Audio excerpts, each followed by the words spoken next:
Good morning. It is Monday, November 11th.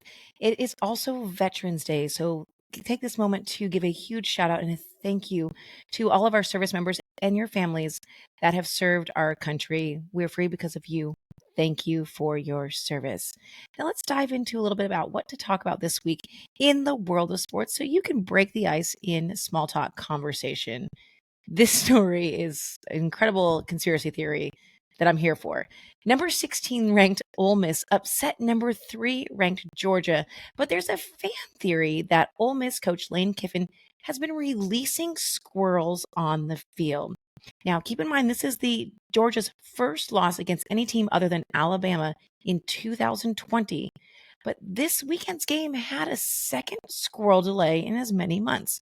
A few weeks ago, during the Ole Miss's home win over Oklahoma, a squirrel was spotted on the field at the end of the first quarter, which caused a momentary delay. Something to think about.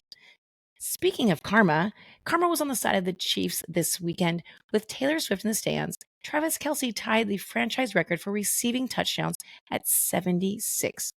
Then the undefeated season for the Chiefs, well, it was on the line, and the Chiefs blocked the Denver Broncos' last second field goal to keep that streak alive.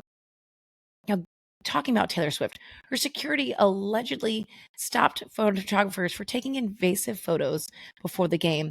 She comes in through the tunnel, and they're given the slope of the tunnel. Her security team had to act fast to make sure that photographers couldn't take photos up Swift's skirt.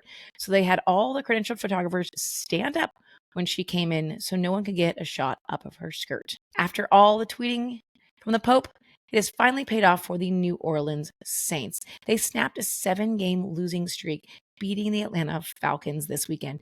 Now, you may have heard that story on Friday. The Pope has been accidentally or intentionally using hashtag Saints on his X account, and that pulls up the logo for the Saints. Therefore, he's been maybe, tweeting a little luck for the Saints.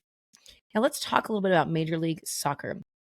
We're in the midst of the playoffs, and Lionel Messi and Miami FC, well, they set a new record this season at 74 points, but they were stunned in the first round of the playoffs on Saturday, losing 3-2 to number 9 seed Atlanta United on home soil in the best of 3 series deciders. Big one there. Let's talk a little tennis. 20-year-old Coco Gauff wrapped up the 2024 season by winning the WTA finals and the $4.8 million check that came with it. She's the youngest player to win the WTA finals in 20 years, since Maria Sharapova won the year-end championship as a 17-year-old in 2004. Coco Gauff was 8 months old at that time.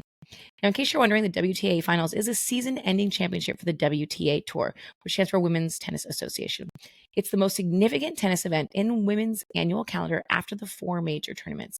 And it features the top 8 singles players and the top 8 doubles teams based on the results throughout the season. And last but certainly not least, Joey Logano wins his 3rd career Cup Series championship. He's the 10th driver in NASCAR history to win 3 or more titles. Congratulations to Joey Logano. That's it for this week. Keep up with us at lastnightsgame.com. And of course, on social media, you can find us there.